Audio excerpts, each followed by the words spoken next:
જય કોળી સમાજ. હું આજે પણ મેં મીડિયામાં કીધું ને હજી પણ કઉ છું, બરાબર, કે જો એટલી બધી સેવા આપણે કરી હોય અને એ લોકો જો માનવતાવાદી હોય ને તો બંગાળા ધામમાં 50% ટ્રસ્ટી કોળીના દીકરાને બેહાડવામાં આવે. બાકી સેવા કરજો પણ, બરાબર. આપણે કઈ વાહિંદા કરવાના છીએ ભાઈ નથી ને?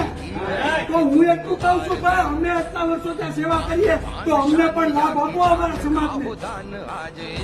સમજો, મારે ટેસ્ટ નથી બનવું ત્યાં, સમજો.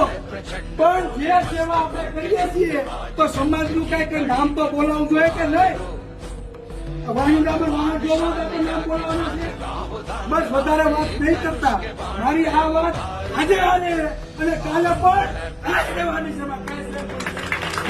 જીએનએસ કલમ 175(3) મુજબ જો કોઈ પણ પોલીસ અધિકારી આરોપીનું નામ ફરિયાદમાં ન લખે તો એના ઉપર લીગલી કાર્યવાહી થાય છે અને થાય છે. પછી પીએસઓ હોય, પીએસઆઈ હોય કે પીઆઈ હોય, જેને પણ આ બેદરકારી દાખવી હોય એ વ્યક્તિ ઉપર કાયદેસરની કાર્યવાહી થાય.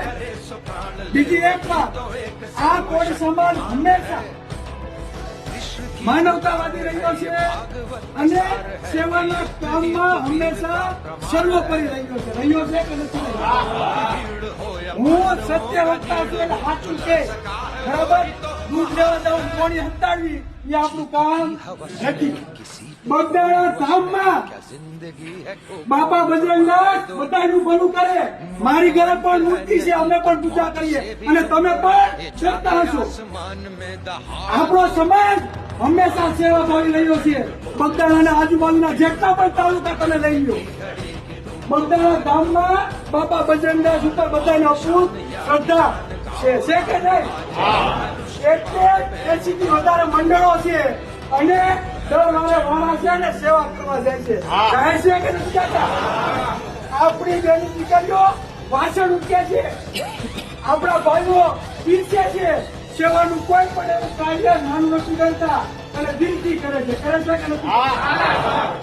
આપણા સમાજે હંમેશા શ્રદ્ધાના નામે કરી સેવા કરી જાય છે. શું કર્યું છે? જયારે ક્લાસ બનાવવાની વાત આવી મજા આવી, બધા ગોઠવાઈ ગયા અને આપણે હજુ શું કરીએ છીએ? સેવા કરીએ છીએ કે નથી કરતા? આરોપી કોઈ બી હોય, આરોપી દોષી છે કે નિર્દોષ એ સાબિત કરવાનું કામ કોનું છે? ન્યાયતંત્રનું. કોનું કામ છે?